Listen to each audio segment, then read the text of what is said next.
السلام علیکم ورحمۃ اللہ وبرکاتہ وبہ نستعین اما بعد۔ انسان کی زندگی کے دو پہلو ہوتے ہیں، ایک انفرادی پہلو، ایک اجتماعی پہلو۔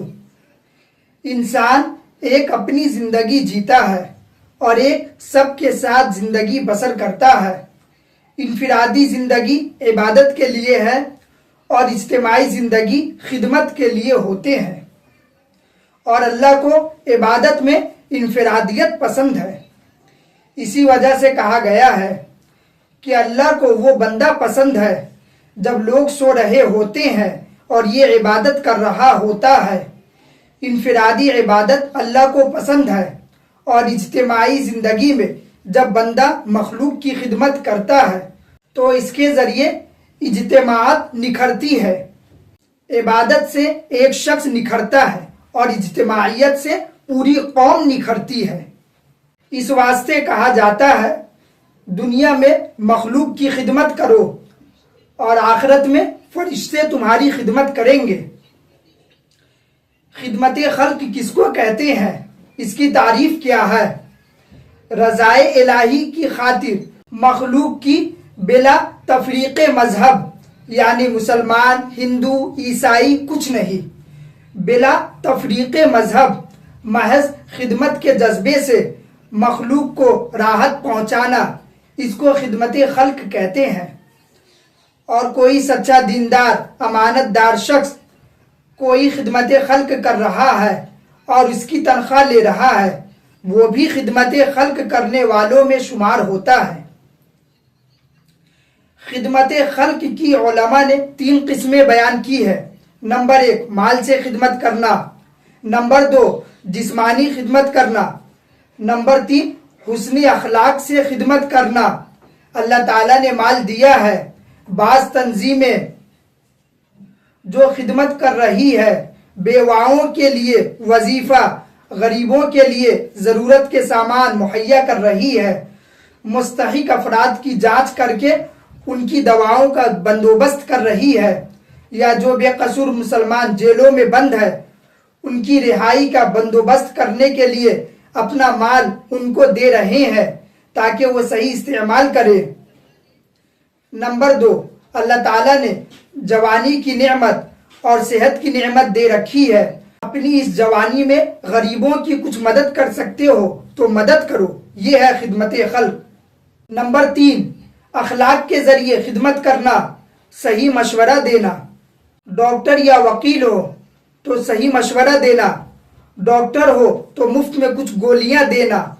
ہر ایک سے فیس لینا ضروری نہیں، جس کا معاوضہ تم اللہ سے لے لو گے، اور ان خدمتوں کی وجہ سے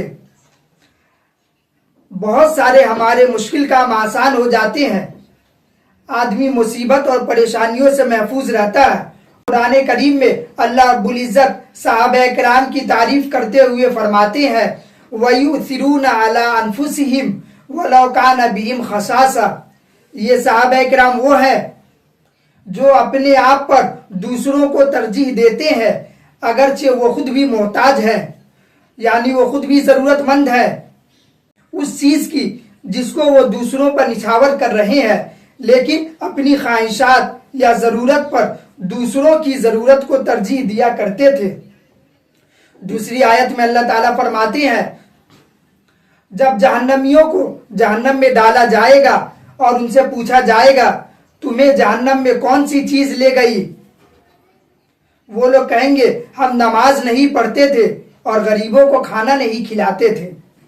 ما سلککم فی سقر قالوا لم نک من المصلین ولم نک نطعم المسکین۔ اسی طرح آپ صلی اللہ علیہ وسلم نے فرمایا مسلمان دوسرے مسلمان کا بھائی ہے، نہ اسے ظالموں کے سپرد کرتا ہے۔ جو شخص اپنے بھائی کی حاجت پوری کرنے میں لگا ہوا ہوتا ہے اللہ تعالیٰ اس کی حاجت پوری فرماتے ہیں۔ جو کسی مسلمان سے اس کی ایک تکلیف دور کرتا ہے اللہ تعالیٰ اس سے قیامت کی تکلیفوں میں سے ایک تکلیف دور کرتا ہے۔ اس حدیث میں 4 باتیں بتلائی گئی ہے۔ نمبر 1 مسلمان کا بھائی ہے، لہذا اس کی پریشانی کو اپنی پریشانی سمجھو، اس کی مصیبت کو اپنی مصیبت سمجھ کر اس کی مدد کرو۔ نمبر 2، کسی مسلمان پر ظلم نہ کرو کیونکہ وہ تمہارا بھائی ہے۔ نمبر 3، اس پر ظلم ہو رہا ہو تو خاموش نہ رہو اور نہ اس کو کسی ظالم کے حوالے کرو۔ نمبر 4، آخر میں فرمایا جو اپنی بھائی کے مصیبت کو دور کرے گا تو اللہ تعالیٰ قیامت کے دن اس کی مصیبت اور پریشانی کو دور فرما دیں گے۔ ہر ایک مسلمان کو ہر ایک کی مدد کرنی چاہیے اور اس سے اس کی تکلیف کو دور کرنی چاہیے۔ اللہ تعالیٰ سے دعا ہے ہمیں ان باتوں پر عمل کرنے کی توفیق عطا فرمائے، آمین۔ وآخر دعوانا ان الحمد للہ رب العالمین۔